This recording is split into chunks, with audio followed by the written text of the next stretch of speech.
Okay, so we are moving on to the red commons and uncommons for the Edge of Eternities full draft breakdown. And we're going to go over the review system really quick, then the general archetypes and color pairs for red, and then we'll go card by card. And when we review the cards, we'll be using the Scuffle review system. That is my review system. A 1 is a card that you should never play. A 2 is a card you should do your best not to play. A 3 is replaceable. 4s are solid. 5s are strong. 6 is a card you will always play in a given color or deck. 7 is a card that pulls you into that deck. If you get past it, you can know that it's probably open. 8 is a card that you should do work to play, whether you'll splash it or change your deck around or add in some cards you might not play otherwise. 9 is a card that says you're going to be this color now, and a 10 is a card you will always play. So the number you see at the top is going to be the average, the most common rating that card will receive, but all cards will also have a floor value, that is the worst a card will be, a ceiling value, that is the best a card will be, and an amount of effort required to bridge that gap. And your job as a drafter or sealed deck player, or just player in general, is to bring all the cards up to the ceiling as much as possible, to raise the value of your deck and your cards with how you play and how you assemble your cards together. And this will help you draft your way. Magic is a complex game. Being able to play it the way you like to play is viable. You can do things your way and succeed. And hopefully my system will help you with that. So let's get started. All right, up first for red, white spacecraft. When they say spacecraft, they mean tapping things or untapping things. They mean having lots of bodies. The spacecraft themselves are just one way to utilize that. What you care about are payoffs, engines, things that build up value over time. So the first thing you need to look for when you're picking are your payoffs. They're going to be largely rares, but Sammy is a really good one. At the beginning of your end step, if you control 2 or more tapped creatures, create a 2/2 colorless robot artifact creature token. It's worth it to get Sammy going. You're not always going to be able to attack, so spacecraft, and there's a few other ways, are really good ways to make sure you have some tapped creatures. So you need your payoffs first. Sammy is a really good one, but there's a lot of good ones that are rares. Then you need your ability to grind, ways to stay alive, to generate value over time, and use that value to keep your opponent from reducing your life total to 0. Then you need your removal. There's a lot of good red and white removal, and you need to sort of assemble a suite of removal that can handle different things. Red has lots of very cheap removal. White has lots of removal that kills very expensive things, but slowly. And then finally, you need spacecraft themselves. It doesn't have to be literally spacecraft. Just ways to tap your creatures or turn those payoffs into value. There's a lot more ways to turn your payoffs into value than just the spacecraft. Spacecraft are the easiest way, and I like them. I like that red-white gets to utilize spacecraft well. There's enough board wipes in this set that you should think about what you will do after a board wipe pretty early. And what I mean by that is with Sammy, at the beginning of your end step, if you control 2 or more tapped creatures, create a tap 2/2 colorless robot artifact creature token. Once you make the second robot, you can just tap those 2 over and over again and keep generating robots. You might not want to play any more creatures so that if somebody wipes the whole board, you can rebuild quickly. It's a good idea to figure out if spacecraft are plan A or plan B. Like, are spacecraft just enabling things, or are you trying to win with a spacecraft? Are spacecraft letting your creatures get huge so that you can win with just those creatures? Are they letting you generate a lot of creatures and then you're using anthems? If spacecraft is plan A, then you are cheating you're using warp more and cards that station aggressively to attack with the spacecraft in the air, because they're mostly large flyers. If you're not trying to win the spacecraft, then you're doing anthem things, you're doing other things, and you'll attack with the spacecraft after your opponent deals with it.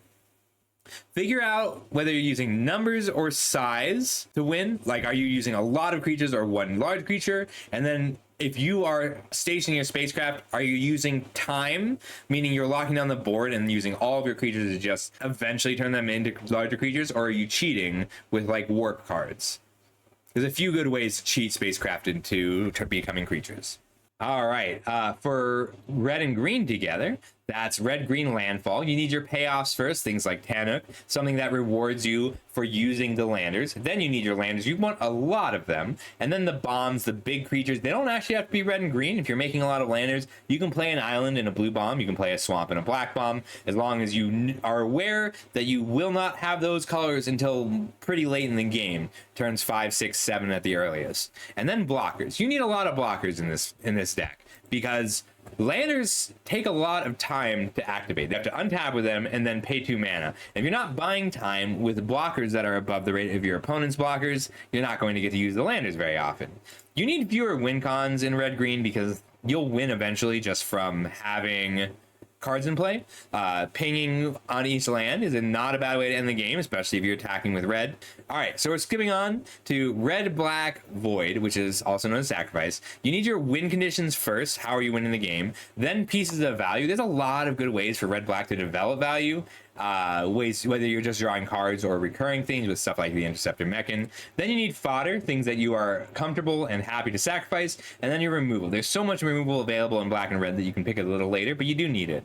The good sacrifice outlets are pretty rare. The passable sacrifice outlets are plentiful. There's a lot of good ways to sacrifice one thing or sacrifice things when you attack. Most of the weak cards you can make strong in the right combinations or with the right cards. And black and red together have a few good plans. You can do the steal and sack thing, where you borrow a creature for a turn and then sacrifice it. You can build around spacecraft. You can be a mid-range deck, just focusing on flexibility. You can try and grind out a game with all the card draw you have available, or you can do an aristocrat style thing where you eat all of your creatures at once and they lose life and you gain life, or you're pinging them a lot. You can think of it kind of like a burn deck. We did cover the specific rarer aspect of each of these in black, but very briefly, for steal and sack, the threatens are the rare card. The spacecraft plan, the actual spacecraft are the rare card. For the mid-range game plan, the flexible cards are hard to find. So you want burn spells that can be aimed at the face. The grind plan, cards like Interceptor Mechan, the things that are just worth strict copies, strict numbers of cards, but also affect the board, are the rare plans. And for the aristocrats, the things that the repeatable sack outlets and the things that drain your opponent when they die are the harder to find pieces.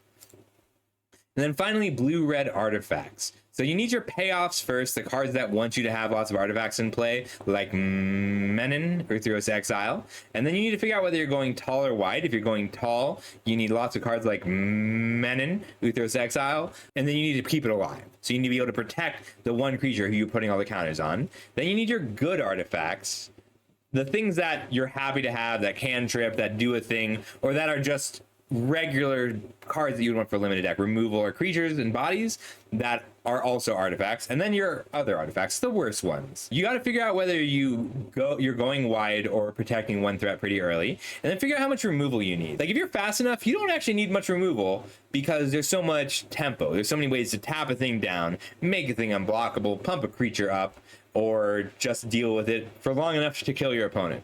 And then, are you gaining your value from casting spells, like actually drawing cards by paying 5 mana to draw 3 cards, or are you gathering inherent value from just the permanent types and playing things out, which is a slightly more aggressive plan? First red card is Bombard.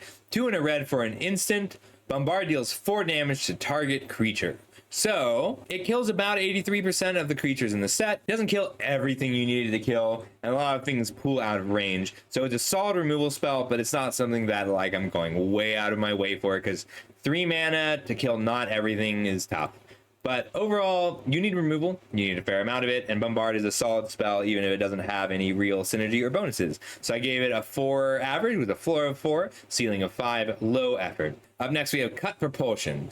Strictly better than Bombard most of the time. 2 and a red for an instant. Target creature deals damage to itself equal to its power. If that creature has flying, it deals twice that much damage to itself instead. That last line of text is mostly for flavor because they're falling, but overall it'll kill most things in this set. I didn't do an exact number, but I only found 6 creatures that were relevant that it didn't kill, and it kills the big ones. It doesn't kill the 5/7 with reach, but it kills enough that this is one of the better red removal spells. They gave red a removal spell that can just kill anything, and a lot of the larger ones are stations, and they do have flying. So I gave it a 5 with a floor of 4, ceiling of 5, low effort. 3 mana, kill anything at instant speed is pretty good in this set. All right, our next card is Debris Field Crusher.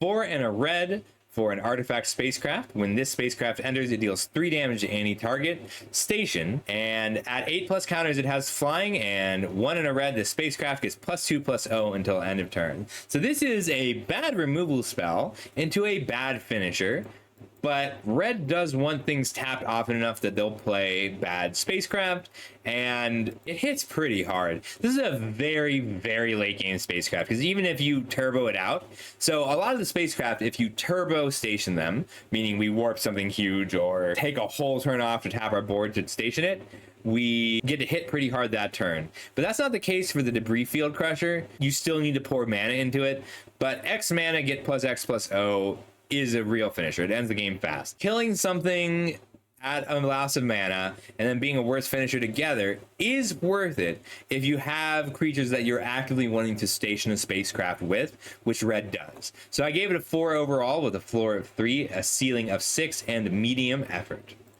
Cool card, not very strong. Okay, up next we have Drill Too Deep. 1 and a red for an instant. Choose 1. Put 5 charge counters on target spacecraft or planet you control, or destroy target artifact.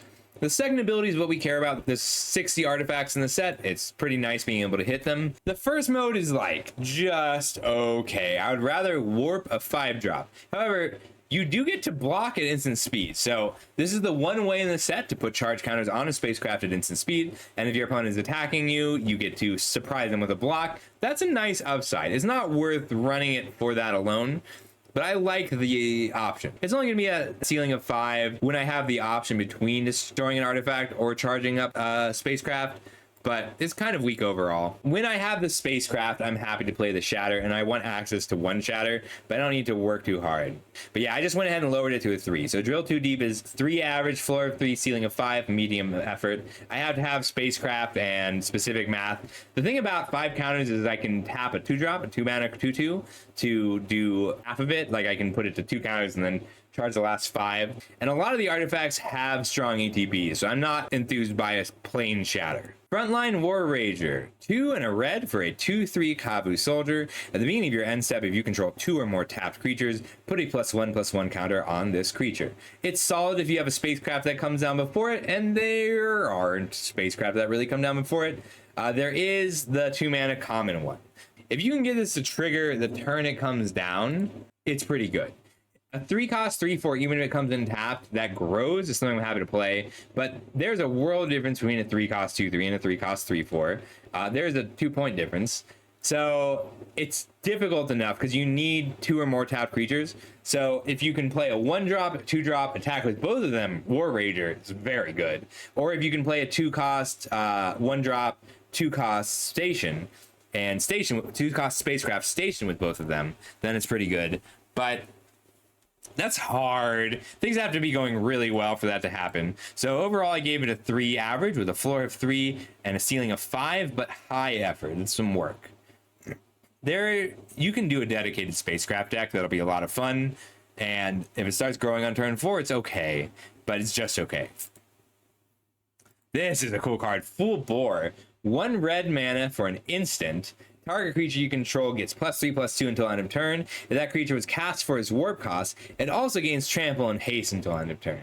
So 1 mana for +3/+2 is a good trick. That's solid. It's something that's almost playable in a lot of decks, and it's better than usual in this set because the tricks are weak. There's no trick that lets something eat this.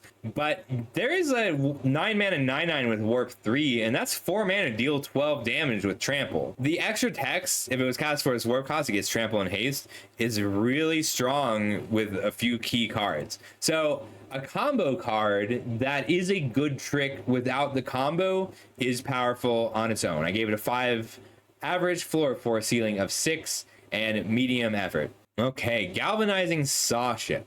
5 and a red for an artifact spacecraft with station. At 3+, it has flying and haste. This is very close to a vehicle. I would hope you have 3 power available by the time you get to turn 6. And a 6 mana 6/5 flying haste is very good. A 6 mana that is not. But it hits hard in the air and is terrifying. It's not hard to station, and it is a station. So even though after it gets 3 counters, you can still station it with red cards. So it's a pretty low risk one. This is a good game ender, even if it's a little fragile by virtue of being an artifact, but you'll get to hit with it before they can do anything about it, and I like that. I gave it a 5 average with a floor of 3, ceiling of 6. It's just, the decks that want spacecraft really want spacecraft, and it's so hard to find ones that you're not upset when you have to include them. And I'm not upset if I have to include the Saw Ship. Invasive Maneuvers. 1 in a red for an instant, deals 3 damage to target creature, deals 5 damage instead if you control a spacecraft. So cards like Galvanizing Saw Ship are important for cards like Invasive Maneuvers, and if this only does 3 damage, it's not the worst. It kills 65% of the creatures in the set, and that's enough. But the upside of having a spacecraft, you don't have to have it crewed, it doesn't have to be a creature, you just have to have one in play to deal 5 for 2 mana is fantastic. It's an excellent removal spell. So I gave it a 5 average with a floor of 3, ceiling of 5, low effort. You can have a spacecraft if you really need one. Have Landseeker. So 3 and a red for a 4/3 creature, Kavu Soldier with Menace. And when this creature enters, create a lander token at the beginning of the end step on your next turn, sacrifice that token. So in order to make this card feel good, you need to play it on turn 4. On turn 5, sacrifice the lander and play a 3-drop. It comes in tap, so you can't pay 6 mana to do it.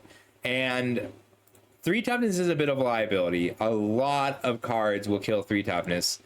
But it does survive the black 2 mana spell, and that might be enough. Because a 4/3 Menace is not a terrible attacker, even if it mostly just trades with 1 creature. You do get to trigger Void, but not until your own end step, and that's tough. I gave it a 4 average with a floor of 3, ceiling of 6, and high effort. I do think it's to assemble your curve in such a way to get maximum value out of the Landseeker.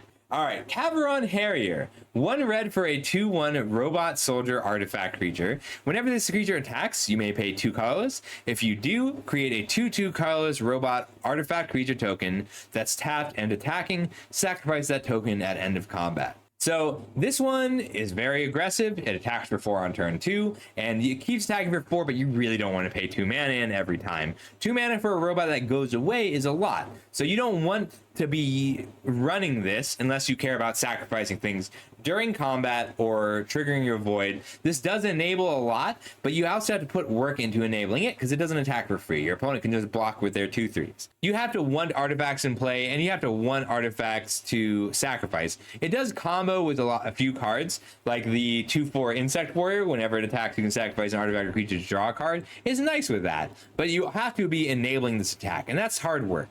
So overall, I gave the Harrier a 3 average with a floor of 3. I think is usually going to play around there. It's nice in an aggressive deck where you also want to sack things. A ceiling of 5 and high effort. So that's 3, 3, 5, and high. Caveron Skywarden. 4 and a red for a 4/5 with reach at the beginning of your end step. If a non-land permanent left the battlefield this turn, or a spell is warped this turn, put a +1/+1 counter on this creature. It's okay. Like, a 4/5 with reach is okay. Growing to a 5/6 is nice if you can make it happen the turn it comes down. At a 6/7 or 7/8, it's going to feel really good, but it's still going to be kind of fragile. Having reach is nice. I haven't seen like a Kavu Lord, but if there is, that would make this a little better. Overall, I gave it a 3 with a floor of 3, ceiling of 5, medium effort. You really need to be triggering it the turn it comes down, and even then, it's still a body. It's a good body though, and I like having access to it in the board, and I like ramping into it. Oh, this is a cool one. 2 and a red for Caveron Turbo Drone. So Caveron Turbo Drone, 2 and a red for a 2/3 artifact creature robot scout. With tap, target creature you control gets +1/+1 and gains haste until end of turn. Activate only as a sorcery. There's a lot of things that really want haste, including all the warps, and the +1/+1 enables a lot of attacks. That's pretty much it. It's a combo card with warps. You want warps and you want aggressive creatures. This attacks on its own as a solid body, and it enables attacks you wouldn't have otherwise. Haste enablers are something that have a place in this format. Red's cool in this set because the bad cards grind. The bad cards do develop value. I think it's cool. They can also have pretty explosive hits. I gave it a 5 average with a floor of 3, a ceiling of 5, and low effort. It's great with warps. It's great with a lot of specific cards. There's a few rares that is kind of busted with it. I like it. I think this is a very interesting and fun card. There's so many creatures that trigger on attack in red and black too. Like the black sack owls all trigger on attack. I'm really happy if I can give those haste. All right, litho breaking.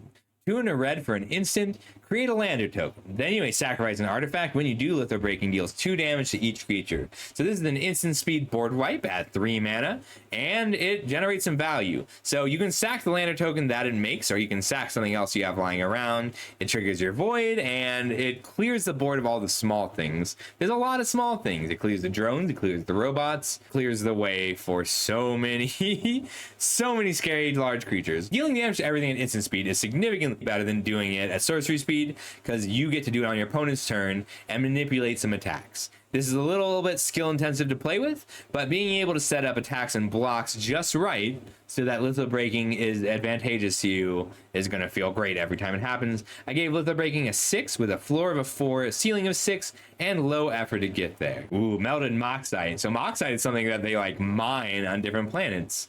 I think it's kind of cool. 1 and a red for an artifact. When this artifact enters, you may discard a card. If you do, draw 2 cards. And 3, sacrifice this artifact. Create a 2/2.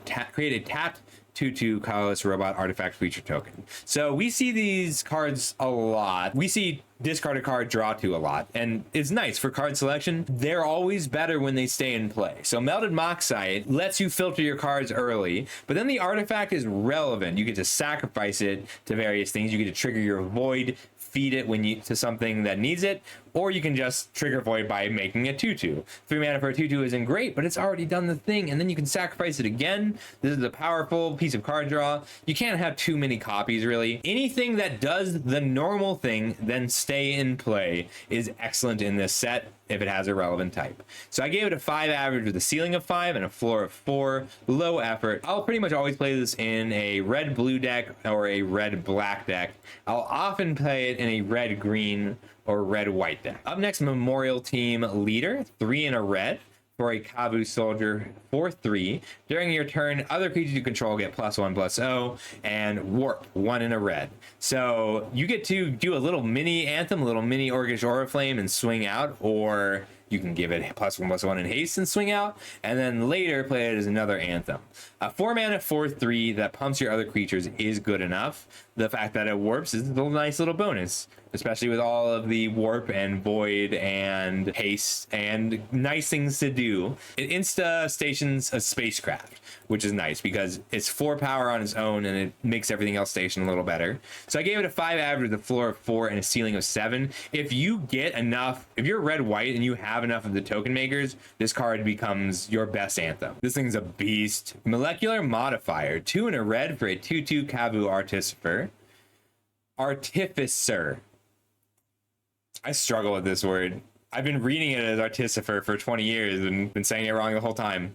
At the beginning of combat on your turn, target creature you control gets +1/+0 and gains first strike until end of turn. Do not underestimate the power of first strike in any format, and this one is no exception. First strike lets you attack. Full stop. If this is alone, it attacks as a 3/2 first striker. That's pretty good. It just enables an attack every single turn, and it does so the turn it comes down. It's going to be demoralizing when your opponent plays a copy or 2 of this. You just won't be able to block at all that game, and you have to kill it. It is a little bit fragile. We've seen this a lot on like 2/4s. Being a 2/2 makes it easier to kill by a lot, but it is a powerful attacker and it goes into every red deck. I gave it a 6 average, floor of 4, ceiling of 6, low effort. You just have to have other creatures with it, other 2-drops especially. Our next card is Nebula Dragon, 6 and a red for a 4/4 flyer. When this creature enters, it deals 3 damage to any target. This is a weak but passable 2-for-1 and finisher. Most decks can pick this up and splash it. It's really easy to splash it in the deck with landers. You can play 2 Nebula Dragons and a Mountain and 4 Lander tokens in any green deck. That doesn't mean you will, but the option is nice. 4/4 does attack pretty well. 3 damage is likely to kill something. It does the job. It's not great. It's not a red card, it's a landers card. If you have the landers and you don't have a better 7-drop or 6-drop at uncommon or rare, this is still the finisher you can run. It's never going to feel amazing, but it does end the game. I gave it a 4 average with a floor of 3 and a ceiling of 5. It is a lot of mana, even if it's a good 2-for-1 attacker. Orbital Plunge. So 3 and a red for a sorcery. Orbital Plunge deals 6 damage to target creature. If excess damage was dealt this way, create a lander token. So if that creature has 5 toughness or less, you get a lander. 93% of creatures die to this. 90% of creatures will give you a lander. You really do want the lander. I don't like this card without the lander token, but 4 mana to kill a creature, make a lander is great. Even if it doesn't kill quite everything, I'd rather it be a instant speed than sorcery, but it's solid, it does the job. But I gave it a 5 average, floor of 3, ceiling of 5. I don't think you can play too many of these cards, and I think you want it in their slower red decks. I think this is very good in the slower red decks. In the faster red decks, you want the faster removal spells. But even in the faster decks, you're okay if this is what you curve into. That this is your 4 mana play after you played a 1-drop, a 2-drop, and a 3-drop. You're okay with that. Or plate Pangolin, 1 in a red for a 2/2 robot pangolin artifact creature. Whenever another artifact you control enters, you may pay 1. If you do, put a +1/+1 counter on this creature. That's a cost, but you're gonna have artifacts, and this will get big fast. You want the cantrip artifacts more than this. This is great in an artifact deck and passable everywhere else. I gave it a 4 average with a floor of 4, ceiling of 6. I want every copy of this in a blue-red artifacts deck. I don't like it as much in the black-red deck or the blue-red deck. A lot of the creatures scale. At 2, 3, and 4, they scale. The creatures that don't are a liability. Your 2-drops have to do something, even if it's just growth. Plasma Bolt. So Plasma Bolt is 1 red mana for a sorcery, deals 2 damage to any target, and deals 3 damage instead if a non-land permanent left the battlefield this turn or a spell is warped this turn. And I just realized that this is any target, not target creature. There's a lot of things that you need to deal with right away. Being able to deal with them for 1 mana is great. And the void is not free for when you need this card to be played, but you're going to aim this at face, especially in red-black, or fairly often. I like this card. It kills 43 or 65% of the creatures in the format. Being sorcery speed on a shock brought me down, but then I realized I just assumed it was target creature. We don't usually deal 3 damage to target player for 1 mana. So yeah, being able to, the flexibility on that is great. 3 damage to a player is very relevant. So I gave it a 5 average with a floor of 4, ceiling of 5, low effort. All right, Red Tiger Mechan. You're telling me we get 1 of 5 Voltron pieces? Whatever. 3 in a red for an artifact creature robot cat. 3/3 with haste and warp for 1 in a red. This is a cool one. It attacks for 3 on turn 2. When you warp it, it gets to attack. That's a big deal because it also attacks the turn it comes down. This is a nice solid aggressor in a black red or any red warp deck. You have to want to be aggressive. So I don't want this unless I'm very interested in attacking regularly, but attacking for 3 on the warp is a nice way to trigger void. I think there's a good red commons void deck where you just trigger the growth and you need these kinds of warp spells. I don't like this in a lot of decks, but this is a good attacker in an aggressive deck. So 3 average, floor of 3, ceiling of 5. It's only going to be a 5 in very aggressive decks, but I like the card. Remnant Elemental, 1 in a red for an 0/4 elemental with reach and landfall. Whenever a land you control enters, this creature gets +2/+0 until end of turn. A 2 mana 2/4 attacker is pretty good, but the blocking isn't relevant. If you're making enough landers, I'm very happy to have this on offense or defense, because 1 lander means your opponent doesn't get to attack with a single 2/2 flyer at all. Just being a wall whenever you can't attack is nice.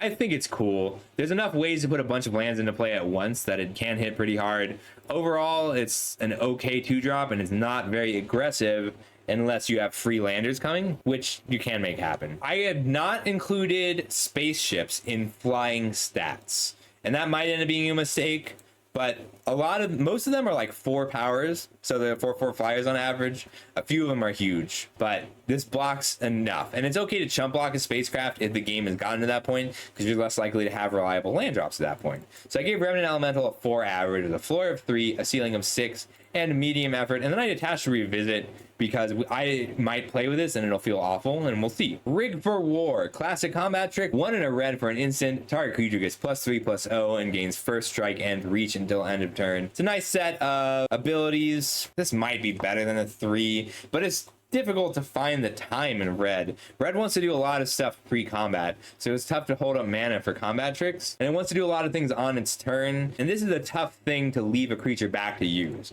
So it's a powerful combat trick if you can make it go your way, but it kind of wants you to be defensive, and I don't think you're going to get to do that very often. I think there is going to be an aggressive red combat trick deck that wants to play these cards, and then I'll be pretty happy to play it, but in most decks it's going to be a 3, so I gave it an average of 3 with a floor of 3 and a ceiling of 4, low effort. Roving Actuator, 3 and a red for a 3/4 artifact creature robot with void. When this creature enters, if a non-land permanent left the battlefield this turn or a spell was warped this turn, exile up to 1 target instant or sorcery card with mana value 2 or less from your graveyard. Copy it, you may cast the copy without paying its mana cost. This is very often going to be a 4 mana 3/4, deal 2 damage to something or deal 3 damage to something, and that's really good. It's not free. You need to have a cheap spell in your graveyard and you need to cast this. The best examples for this are other removal spells. In a black-red deck, I get to play Tragic Trajectory on turn 5,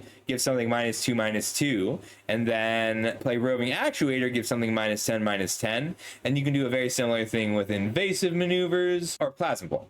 You want specifically these kinds of cards, these instants and sorceries, and when you have them and can trigger Void, it's really good. You can also cast other spells if you can trigger Void in other ways, and this is really good in red-black because it can recur. It's also good in red-blue because it can recur. It can recur in red-black or red-blue. It's a solid card, but it is not free to play with. So I gave Roving Actuator a 5 average, floor of 4, ceiling of 7, medium effort. If you have the burn spells or the cheap removal spells, take it. It's going to feel really good. If you can't trigger the Void, this card's very bad, so make sure you can trigger the Void. Ooh, Ruinous Rampage is our next card. 1 red for a sorcery. Choose 1. Ruinous Rampage deals 3 damage to each opponent, or exile all artifacts with mana value 3 or less. Dealing 3 damage to your opponent is not very good unless it's the finishing move. If you're trying to burn your opponent out, if you're an aggressive deck, it'll happen. Exiling all artifacts with mana value 3 or less is usually more likely to hurt you on the red deck than hurt your opponent, but it can hurt your opponent. So I love this as a sideboard card, and I'll play this if my red deck isn't playing a lot of artifacts with mana value 3 or less. That's a difficult thing, but it'll happen. It's more about not hitting your own things. And this is also a really weirdly specific sweeper in a set where one of the better ways to dodge a sweeper is to play stations. So I don't like it. I'm also upset because I play artifacts in standard, and I was really happy that the thing that destroyed all artifacts mana value 3 or less was rotating, and they got a strict upgrade, so I'm mad about it. I gave it a 3 average with a floor of 2, ceiling of 6, high effort. Our next card is Slag Drill Scrapper. 1 red for a 1/2 artifact creature robot scout with 2 and tap. Sacrifice another artifact or land, draw a card. This is way better than it looks. You need artifact sack outlets. This triggers your void. It's a 1-drop. It's an artifact. You can steal and sack, but just being able to cash in extra lands in the late game is powerful. It's very good. Sacrificing lands does not trigger void, and that's okay. Just being able to cash in extra lands, especially if you're using landers. If you've been using landers to take lands out of your deck and you're up to 10 lands, Scrapper turns those lands into real cards. It also sacrifices extra creatures, and they can sacrifice each other. This is a good 1-drop. It helps keep you from running out of gas in the late game, and it has relevant types. And it's a 1/2. It's very good. So I give it a 5 average with a floor of 4, ceiling of 5. That's mostly because it's got diminishing returns. I don't want too many copies, but if I'm playing red, I am very happy to play the Scrapper. Even if I'm super aggressive, it's still nice as a 1-drop. I think it's a strong red card. Systems Override. This is the threaten of the set, and it's great. So 2 and a red for a sorcery, gain control of target artifact or creature until end of turn, untap that permanent, it gains haste until end of turn. If it's a spacecraft, put 10 charge counters on it. If you do, remove 10 charge counters from it at the beginning of the next end step. There's a lot of good sack effects, even if you're just borrowing a spacecraft. Even within red, you can sacrifice whatever you take. So it's as good as a removal spell in the right deck, or better. It's a removal spell that you also get to hit your opponent with. You don't have to target your opponent's thing. You can target your own spacecraft to turn it on in one turn and then attack. You can just crew your own spacecraft with this if you want. And that's worth it on some of them. Some of them trigger on attack, so especially the rare ones. Being able to surprise station spacecraft from an empty board will be worth it at least once. And taking your opponent's spacecraft, attacking with it, and then sacking it is pretty nice. It's easier than usual to sacrifice what you grab. This is a strong card in this set. Steal and Sack is a very good archetype in red-black, and you don't have to be black to do it. I gave Systems Override a 5 average. The floor should be 4, a ceiling of 6, and low effort. I love this card. Terrapact Intimidator. I love this mechanic in red. Quick story before we begin.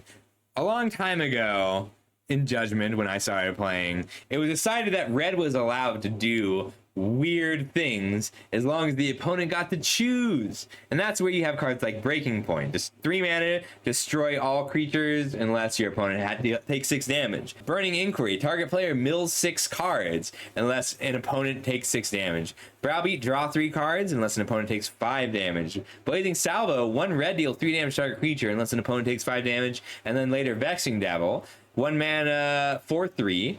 And any opponent can take 4 damage and you have to sacrifice it. So I love this card. Terrapact Intimidator, 1 and a red for a 2/1 Kavu Scout. When this creature enters, target opponent may have you create 2 lander tokens. If they don't, put 2+1/+1 counters on this creature. So they get to choose, but both options are terrible, and you're left with a 2 mana 2/1. A 2 mana 2/1 make 2 landers is fantastic. It's busted. A 2 mana 4/3 is fantastic. Your opponent has to choose. They do get to choose the better option for them. If they have a deal 3 damage in hand, a removal spell, they're going to put the counters on it. If they are afraid of being aggroed out and don't want you to have just 2 extra landers that turn into lands later, they're going to just let it be big. Some decks, sometimes they won't care about either, but both options are bad for them, making this a pretty strong card. I gave Terrapact Intimidator a 5 with a floor of 5 and a ceiling of 7. It's medium effort required. You have to make both options bad, which means you need to make sure the landers are useful to you and that it's hard for them to kill the 4/3. But a 2 mana 4/3 is great. I love this card. It's one of my favorite red cards. I like this mechanic a lot. Up next is Territorial Bruntar. Earlier I said that every color has its big late game beater and finisher. Territorial Bruntar is reds. It's 4 red for a 6/6 with reach and landfall. Whenever a land you control enters, exile cards from the top of your library until you exile a non-land card. You may cast that card this turn. So you can't usually activate it the turn it comes down. If you can hit a 1-drop, mostly you want to untap with it. And once you untap with it, it's landfall, draw a card. Use a land or draw a card also. It has to be this turn. It's not next end step. It's not until end of turn. So it's only the turn you play it. But a 6 cost, 6/6 reach that has landfall, draw a card is powerful in general. So I gave it a 6 average with a floor of 5, ceiling of 7, medium effort required, and I'll play this anywhere where I don't need to keep my curve extra low. I love this as a payoff for red-green landfall. If you only have lands in library, you will die when you play a land. That's really funny. Okay, Vault Guard Trooper. 4 and a red for a 5/5 creature, Kavu Soldier. At the beginning of your end step, if you control 2 or more tapped creatures, you may discard your hand. If you do, draw 2 cards. If you have 0 cards in hand and play this, if this draws you 2 cards, it's going to feel amazing. It's so hard to deal with, and it just keeps going from there. 5 cost 5/5 that draws cards is really good in Magic, and you can keep doing it. It's not free, but it's doable. It's a lot easier to do on turn 5 than on turn 3 compared to the other one. And I like this card a lot, especially because you only need one of the creatures if you're stationing, or if this is the last creature you need to station a spacecraft and the spacecraft attacks, then it also fills your hand up. It's very good. I gave it a 5 average with a floor of 4, ceiling of 6, medium effort. Weftstalker Ardent. 2 and a red for a 2/3 Drix Artificer. Artificer. Whenever another creature or artifact you control enters, this creature deals 1 damage to each opponent and has warp for 1 red mana. This deals a lot of damage over the course of the game. The difference between this and the black creature is this one doesn't gain life, but when a creature cares about other creatures coming into play to deal damage, then you're okay playing it on an empty board and playing out all the creatures after it. This will usually be cast. You're not going to warp it unless you care about Void specifically. 3 cost 2/3 that pings this much is worth it and strong. It goes into more decks than the black equivalent because you can play it before your other creatures. They do go really well together. In some decks, this will go crazy, but in a lot of decks, it's just going to be a 3 cost 2/3 that pings a few times, and that's fine too. I gave it a 5 overall with a floor of 4 and a ceiling of 6, medium effort. Oh, this also has a 3rd toughness. That's a big deal. Our last card is Zookeeper Mechan. 1 in a red for a 1/3 artifact creature robot, and it says tap, add a red. And then 7, target creature you control gets +4/+0, activate only as a sorcery. I like that red gets mana. I do. I think it's cool. Red can make mana now. I dislike that they get to be strictly better than green. Like, why is this just better than green at making mana? Anyway, it's a really good card. Ramp is great. You do have landers to compete with in this set, but this one works well with landers because 7 mana to give something +4/+0, while not great, will matter. A 2 cost 1/3 mana dork is very good, especially in red. I gave it a 6 average with a floor of 5, ceiling of 6. So that is going to be it for the red cards. We're going to move on to white, and then we're going to talk about the mana efficiency of red versus green. So if that's the kind of content you like and you're watching this on YouTube, come by twitch.tv/ScuffleDeluxe. You can ask this question again or just be here for that kind of conversation. Like in the last set, green got Gabu Gardener, 2 mana 1/3 that taps for mana. This set gets a 2 mana 1/3 artifact creature that taps for mana and has another ability. It's just strictly better. Bothers me. I feel like we should have the Mech Titan core in this set, right? If we're gonna have the Red Tiger Mechan. Voltron, defender of the universe. Voltron, defenders of the universe.